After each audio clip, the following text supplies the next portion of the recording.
Joann Hansen was in hiding, escaping the clutches of her abusive husband, just days after filing for divorce. She sought refuge at her friend Patricia's home, but the nightmare was far from over.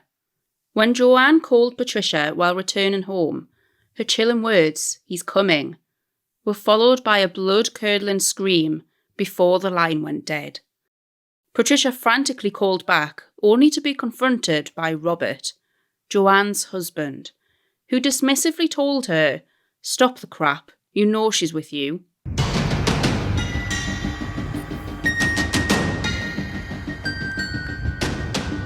I'm going to be really cheeky and just ask for 2 favours. If you could like this video and please subscribe. Thanks. So this particular case I've only got about 5 photos from, which is the reason that you have my face instead, because I thought it might be a bit too boring just rotating the same 5 images. But let me know what you prefer. Do you prefer me in person or just the images? But let's dive into today's case. Joann Cooper was raised in Auburn, Washington, with her 3 sisters, Maxine, Alice, and Glenna Ray. In the 1940s to 1950s, they all attended Adventist Academy, which was a strict religious school that Joann despised. She couldn't wait to graduate. Despite her rather sheltered upbringing, Joann was always a vibrant spirit. Tall, slender, and glamorous, she attracted attention wherever she went. I'm unsure of the exact dates, but Joann married a man that she went to school with, to whom she had 2 children, a son named Bobby and a daughter called Holly. Tragically though, Holly passed away due to sudden instant cot syndrome, or SIDS. This led to a tumultuous affair and ended in divorce. It's unknown how, but in the mid-50s, Joann then met Robert Hansen, and they quickly married, with some sources stating in 1956 and some in 1957. Shortly after, they welcomed 3 children, Nick, Candy Kay and Ty, between 1957 and 1959. To understand Robert a little more, let's delve into his childhood. Raised in Eugene, Oregon, on a dairy farm with 5 siblings, Robert faced a harsh upbringing. His parents worked tirelessly just to support their 6 children. With this came chores around the farm.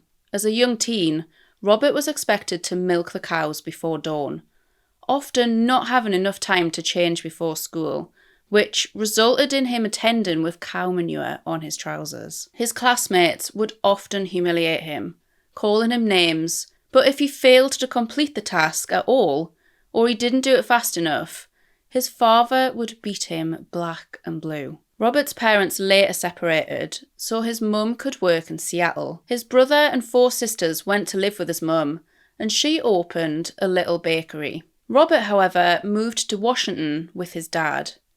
They started from scratch on what he called a stump farm, which he absolutely hated. He described the work, clearing the land, as backbreaking, but he also learned basic skills in carpentry, which later in life would prove very valuable. Robert never felt he could please his dad, with his dad often asking him why couldn't he be more like his older brother Kenneth. So after graduating high school, he left to join the army. This wasn't long-lived though, leaving several years after to travel far north, where he found a job on fishing ships in Alaska. It was then following the birth of his children that he then left Alaska to be back home with his family, as he would often be away for months. Instead, he began an apprenticeship as a carpenter in the South King County area. Once home, Robert planned and did eventually build a bigger house for his family. He also looked for cheap homes to build that he'd rent out to cover the mortgage. His 2 sons, Nick and Ty, would help to paint the empty rentals. It soon became apparent, though, that he wasn't a very understanding landlord. If his tenants' payments were as little as a few days late, he would bang on their door and tell them to get out immediately. He didn't care for a 30-day warning or to listen to any of their excuses. And as a tall, large man, he intimidated so many people. Normally, a father returning home to a family would be a blessing, a second set of helping hands, especially while raising 3 children. but not in the Hansen household. His toxic presence was a nightmare. Robert regularly battered Joann, even during her pregnancies. During the birth of her youngest child, Ty, the midwife was appalled by the bruises across her breasts. Robert would be careful about his placement, ensuring only to leave marks in areas that aren't easily seen, like her torso and her thighs. Joann often wouldn't tell her best friend, Patricia Martin, about the horrendous things that were happening behind closed doors, but she finally confided in her when the burden became too frightening. Pat had a horrific glimpse at Joann's reality.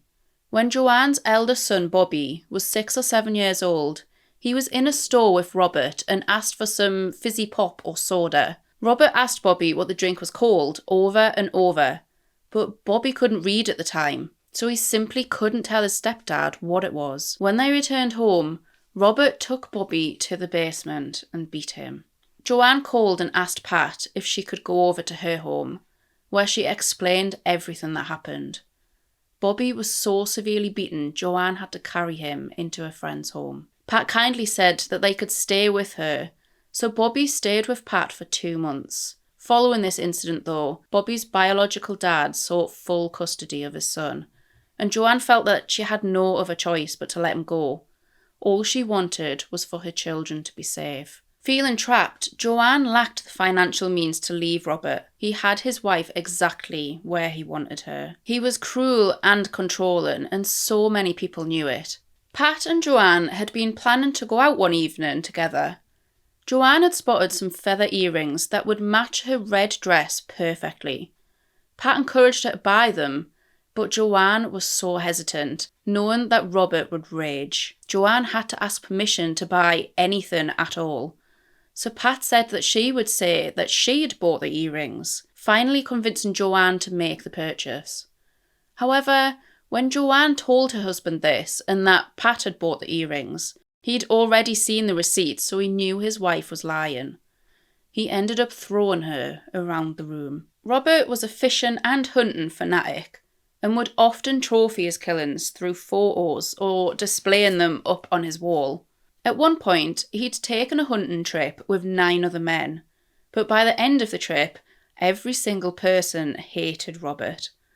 They saw his controlling side immediately. He had to plan every meal, he had to cook the food, and if somebody else did the cooking, he had to tell them how to do it. He decided when they would eat and what they would eat, and also where to fish. He literally had to control everything. Joann just lived her life tiptoeing around her husband, which is no way to live at all. Worried that she'd anger him in any moment, as he'd just explode with no warning. She'd never truly know what would trigger him. And their children also quickly realised that their dad's mood was so unpredictable and often violent. On another occasion, in May 1962, they were sat down at the table together eating trout that Robert had recently caught. Joann didn't like the skin though, so she moved it to the side of her plate. But like we've just said, not knowing what would trigger him, and it often being the slightest of things, this was one of those moments.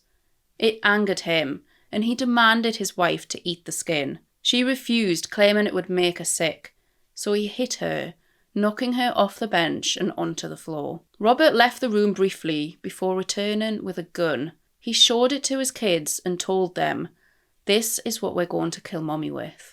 Understandably, this absolutely traumatised Joann, so she confided in Pat again, expressing her fear that her husband may one day kill her. The day after this, Robert left for work on the construction site, so Joann knew that she had a bit of time, and she fled the home to go into hiding. Again, she went to Pat's house with the 3 kids, and this time she hid the car elsewhere, so Robert couldn't see where she was staying. Joann filed a restraining order against Robert, preventing him from being able to go near her. This gave her a little glimmer of hope, so she also went through with filing for a divorce. Her attorney asked if she had any marks on her body from the beatings. Joann lifted her top and pulled down her bottom slightly, revealing a horrendous sight. There was a huge bruise and many smaller bruises across her ribs, breasts and thighs, mainly down her left side. Her attorney was absolutely gobsmacked by the horror of what he was seeing. This just made him even more determined to help with the divorce, from her cruel husband. Robert, too, hired a lawyer and fought furiously over the division of assets. If there was anything at all that Robert was going to fight for, it was all of his material possessions. Joann had signed a prenup kind of agreement when they married, preventing her from any access to the 4 properties that he already owned at the time. By the time of the divorce, though, he owned significantly more, so typically he also didn't want her having access to those either. Robert tried to make his wife's life hell, harassing her and even upsetting her by giving their 3 young children, all under the age of 5, a lit cigarette.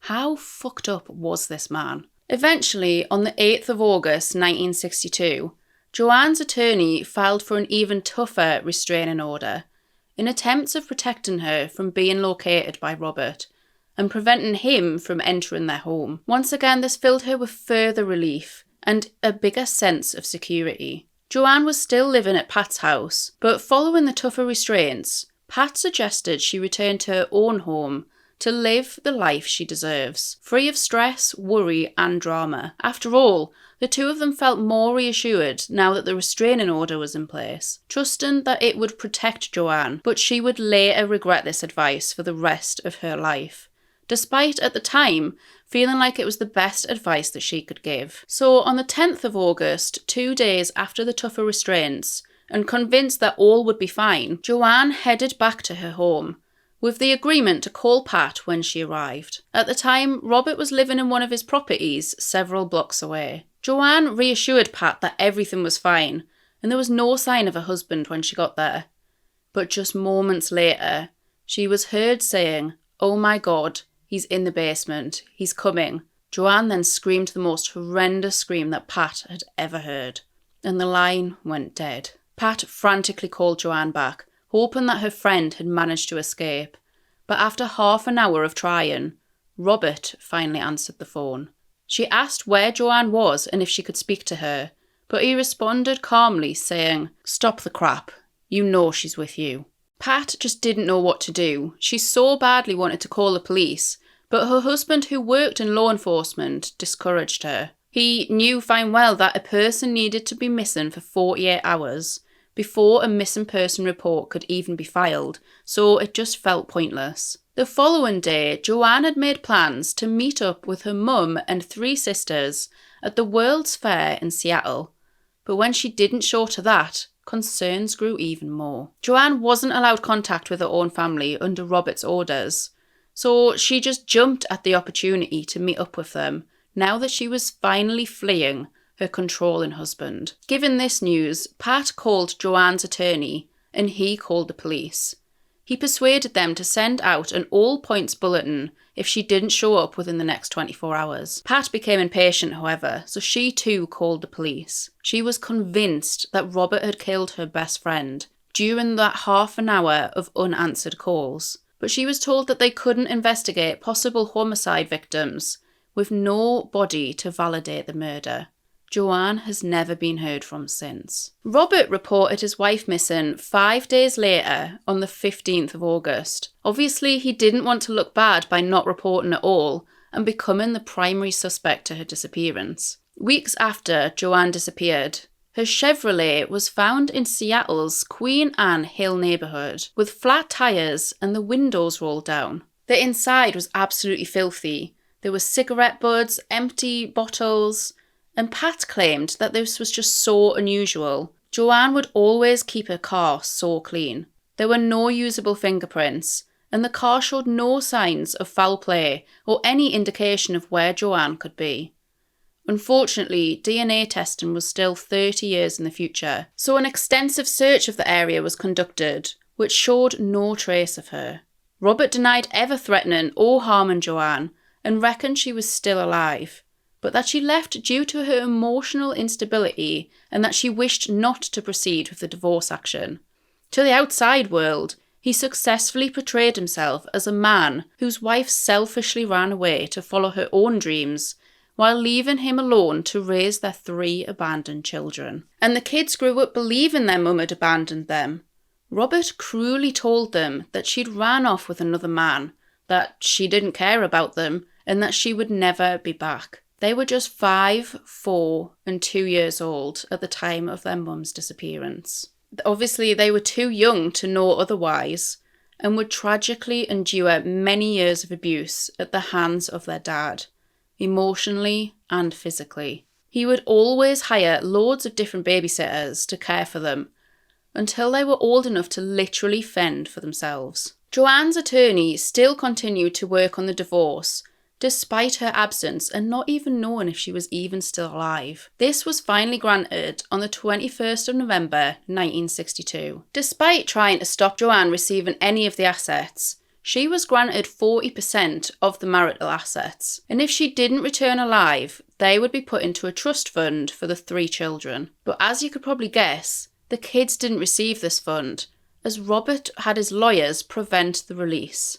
Only Candy Kay received a property, which we will come to very soon. The judge also found sufficient evidence suggesting that he was abusive towards his wife. Searchers never showed any leads, so Joann was declared legally deceased 13 years later in 1975. Many years following the divorce and disappearance, Ty, the youngest of the 3 children, wanted to know more about his missing mum and the truth behind her disappearance. He delved into the divorce records, which showed his mum as a completely different character to what his dad had painted her to be. He was also shocked to learn of the abuse towards her, although he also wasn't surprised, as he'd experienced it himself. The more he learned, the more he felt a gut instinct and a need to seek justice for his mum. Realising that she vanished just 2 days after filing for divorce from her cruel and abusive husband, Ty could see through the lies of abandonment that they were told for so many years,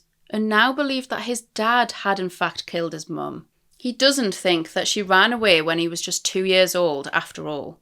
He sought the challenge to seek justice and find the truth for his mum. A couple of different rumours surfaced speculating where her remains may be hidden, one being in the foundations of an apartment on Kent Des Moines Road, a property that Robert had actually moved his 3 children into in their mid to late teens. Another theory was that her body had been buried around a farm or a barn that Robert had once owned. The floor was originally a dirt floor, but soon after Joann disappeared, Robert poured concrete all over it.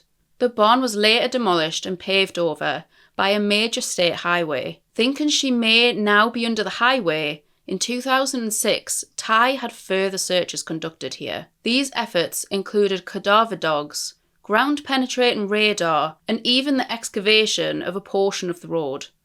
Once again, though, all the results were negative. The Green River also runs along here, that some have even speculated may be where she could be buried alongside it somewhere. But searchers once again just have not revealed anything.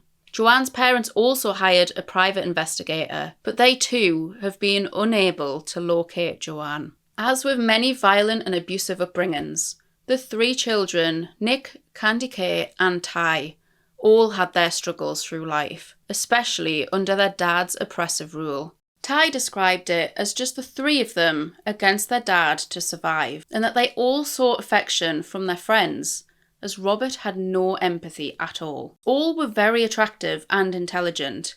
Nick was considered to be a musical genius, playing many wind instruments, including the flute, the clarinet and the saxophone. But Robert didn't approve of his musical aspirations. Robert expected Nick to be a sportsman and forced him to play baseball, which Nick hated. He didn't enjoy sports as he simply didn't feel he was very good at them. He went on to graduate 3rd in his class at Kent Meridian High School and worked really hard towards a maths degree at the University of Washington. He realised it was easier just to stay out of his dad's way, so he later joined the Navy. Nick had always felt wrong in his own body and was convinced that he was supposed to be a girl. He was intrigued by what women do and how they think. His dad caught him one day trying on a dress, which only enraged Robert. Robert very much felt like men are meant to be strong and tough, not wearing dresses. So this resulted in Nick receiving a beating. Nick felt he needed to confess these desires to his girlfriend at the time before proposing marriage. She was really understanding and she loved Nick for who he was and so they later married and had 2 daughters together. Unfortunately, they later divorced, but they remained good friends. Nick later underwent surgery in Thailand to finally live the life that he always felt he needed to. She returned to America as Nicole. Candy K was known as her dad's favourite. She grew up in the world of beauty pageants, which Robert really approved of, and she won quite a few. But unfortunately, she dabbled in and out of substance usage. Candy became depressed after placing 3rd for Miss Washington, so she turned back to her addiction. Robert gave her one of his apartments to live in at the age of just 16. She didn't go to college, and she quickly became bored of working in fast food restaurants. Instead, she started dancing, mainly topless and sometimes completely naked, in disco spots close to Army and Air Force bases. Along the way, she met Ron Wakefield. He was considered a bad boy, which Candy found really exciting. The 2 married, and he introduced her to stronger substances. Her brother Ty recalls that Candy went downhill fast with Ron dragging her down with him. The 2 just became junkies looking for heroin. Ron had a warrant out for his arrest though, and police finally caught up with him. With Ron now gone, Candy found a job as a cocktail waitress in a casino. She was 25 years old at the time, who was the manager of the casino. He was 60 years old, nearly as old as her dad, but the 2 started dating and eventually moved in together in Wendover, Utah. He was a much better influence on Candy, supporting her in getting fully clean from drugs, and even asked Robert for his permission to marry his daughter. Robert approved, but the 2 never did marry. Unfortunately, Candy relapsed in 1986 and got into prescription drugs. Tom was furious. After all the support he'd offered to help her get clean, and the 2 ended up arguing. Candy then called Ty and asked him to pick her up, and she stayed in a hotel back at home in Des Moines, Washington. Ty had planned to meet Candy the following day for some food, but when he hadn't heard from her by noon, he became really concerned. He drove to the hotel where she was staying, and he noticed police outside. At the time, he didn't think anything of it though. That was until he was approaching her hotel room. He noticed police swarming the outside of her room, and when he managed to peek in, he saw his sister's lifeless body just laid there. She was discovered by the maid and had passed hours before from an overdose of black tar heroin. Ty, the youngest of the 3, received the brunt of Robert's anger. Nick says that Ty wasn't liked or wanted by their dad, as Ty irritated him the most, in turn resulting in being punished the worst, and he has the scars to show it. Robert wanted Ty to work in construction just as he did, but Ty hated it. Instead, he lived a life of selling and repairing cars, and he also later married. He had a stepdaughter, and he went on to have another baby girl with his wife. Nick and Ty would often send photos of their daughters to their dad, but Robert would send them back unopened. He didn't want to know anything about them. Ironically, the 2 boys felt that they had to please their dad, just like Robert did with his dad. Eventually though, both Nick and Ty came to realise that there was just no point. There was no pleasing their heartless father, and so they walked away. Robert's determination to have control over his kids eventually drove them all away from him, but from it they did come to realise that they had dreams of their own that they'd like to pursue, not in sports or in construction. Eventually, Ty built up the courage to confront his dad. He was estranged to Robert by this point, so what did he have to lose? He visited his dad's house several times between 2005 and 2006, trying to delve deeper and find some truths about his mum's story. He told Robert, "I think you killed my mum. I think you're a liar and a murderer and a coward." All Ty would get back is swearing and told to get off his property. Robert never really seemed all that concerned or fazed that his wife had disappeared. Ty claims that he would never actually deny the murder, but he also refused to talk about the disappearance while growing up. On the 4th of August 2006, exactly 47 years and 6 days after Joann's disappearance, Ty received a phone call from the Kings County Coroner Office informing that his dad had committed suicide.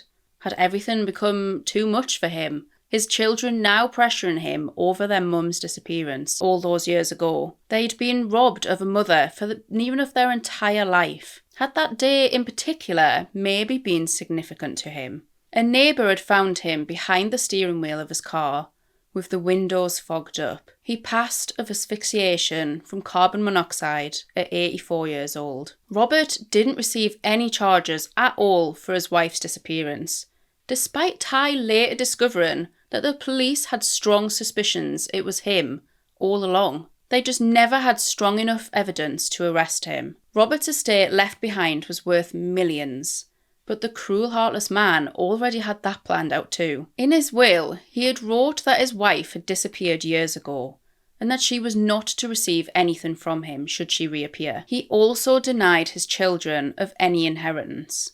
Instead, he left it to a friend in Costa Rica that he had met long after his wife's disappearance. Ty then embarked on a really unusual move. He filed a wrongful death suit against his deceased father, alleging him of causing his mum's death. His main motivation was to make his mum's story heard and noticed, to finally seek some closure and justice for her. The family have hoped that someone would finally come forward and break the silence after all of these heartbreaking years of torment. Ty's attorney believes that someone would be more comfortable coming forward, knowing now that Robert is already dead. Joann's case remains shrouded in mystery, but hopefully one day the Hansen family will finally receive any hidden truths. Joann's story deserves to be heard. That is everything that I have on this particular case. Let me know what you think. Did you think it could be Robert all along?